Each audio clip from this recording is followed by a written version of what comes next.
तो आज बात करते हैं तेनालीरामन की। अब आप सोच रहे होंगे ये तो बस एक दरबारी विदूषक थे, है ना? लेकिन नहीं। विजयनगर साम्राज्य में जहां महाराजा कृष्णदेव राय के दरबार में हर कोई अपनी तलवार की धार पे इतराता था, वहीं तेनाली का सबसे बड़ा हथियार था उनका तेज दिमाग।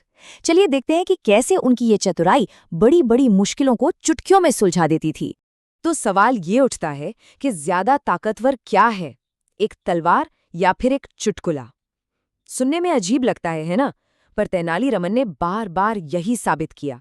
जहां बड़े बड़े ताकतवर लोग अपनी ताकत पर भरोसा करते थे, वहीं एक बुद्धिमान विदूषक अपनी हाजिर जवाबी से उन्हें मात दे देता था। उनकी कहानियां हमें यही तो सिखाती हैं कि असली शक्ति दिमाग में होती है, सिर्फ बाजुओं में नहीं। तो आज हम तेनालीरामन के कुछ सबसे दिलचस्प किस्सों से गुजरेंगे। हम देखेंगे कि वो कैसे जासूसी करते थे, उनकी वो पारखी नज़र और उनकी गहरी समझ, और हाँ, आखिर में हम उनकी इस कामयाब रणनीति के पीछे का राज भी समझेंगे। तो सबसे पहले बात करते हैं बुद्धिमान विदूषक की चाल की। यहाँ हम देखेंगे कि कैसे तेनालीरामन मजाक मजाक में भी सत्ता को सच का आईना दिखा देते थे। अब आते हैं हमारे दूसरे भाग पर, महल का जासूस। ये कहानी शुरू होती है जब तेनाली अचानक कहीं गायब हो जाते हैं। आखिर हुआ क्या था उनके साथ? पूरा 1 महीना बीत गया, लेकिन तेनाली का कोई अता पता नहीं था। राजा कृष्णदेव राय की चिंता बढ़ती जा रही थी।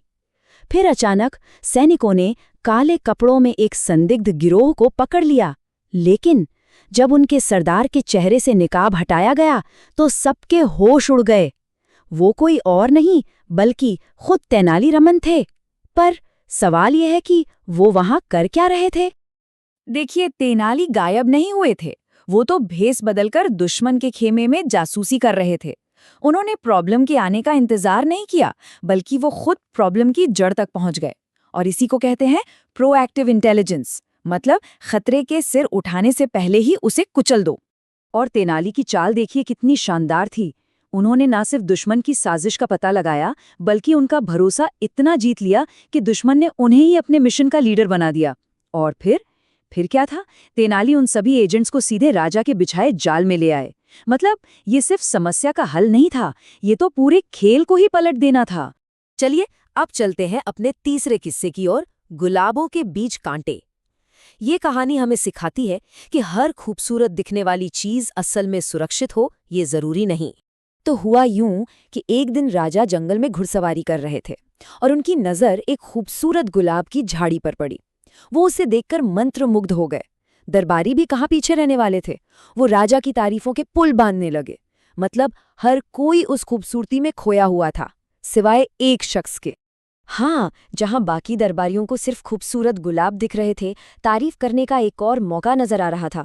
वहीं तेनाली की तेज नजरों ने उन गुलाबों के बीच छिपे कांटों को भी देख लिया था। वो समझ गए थे कि ये सिर्फ कांटे नहीं हैं, ये किसी आने वाले खतरे की तरफ इशारा है। और जब हर कोई राजा की तारीफों में लगा हुआ था, तेनाली ने बस एक छोटा सा सवाल पूछा, महाराज, इन खूबसूरत गुलाबों के बीच कुछ कांटे भी हैं, क्या आपका ध्यान उस पर गया? एक कितना सीधा सा सवाल था, है ना?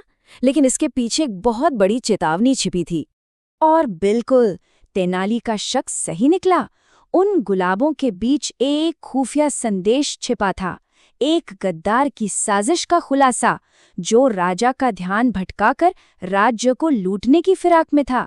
सोचिए, जहां सब खूबसूरती में डूबे थे, वहीं तेनाली की पारखी नजर ने कितने बड़े खतरे को टाल दिया। अब आते हैं हमारे चौथे और आखिरी किस्से पर, हवा से भरी थैली। ये कहानी असल में एक पहेली है जो हमें सिखाती है कि दुनिया में किसी चीज की असली कीमत क्या होती है।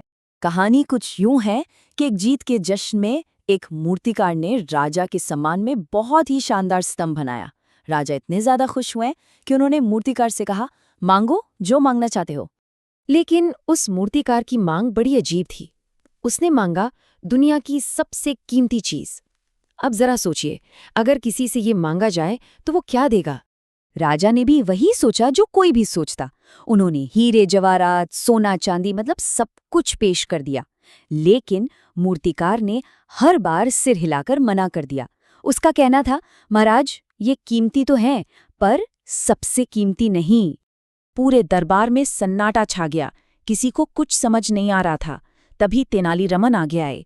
उन्होंने एक खाली थैली उठाई, उसमें हवा भरी, उसे बांधा और मूर्तिकार को दे दिया। उन्होंने कहा, ये लो, दुनिया की सबसे कीमती चीज।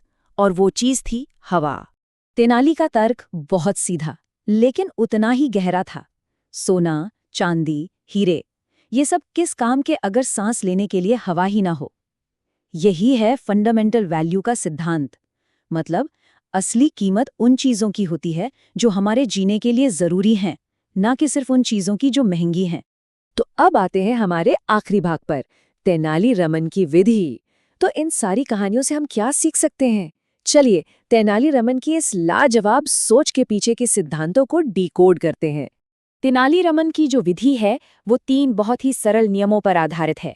पहला, हमेशा प्रोएक्टिव रहो, मतलब मुश्किल के आने का इंतजार मत करो, उसे पहले ही ढूंढ निकालो। दूसरा, जो दिख रहा है उसके पार देखो, हमेशा खूबसूरत गुलाबों के बीच छिपे कांटों को पहचानने की कोशिश करो। और तीसरा, सबसे जरूरी, असली कीमत को समझो, जो महंगा है और जो सच में जरूरी है उसके बीच का फर्क जानो।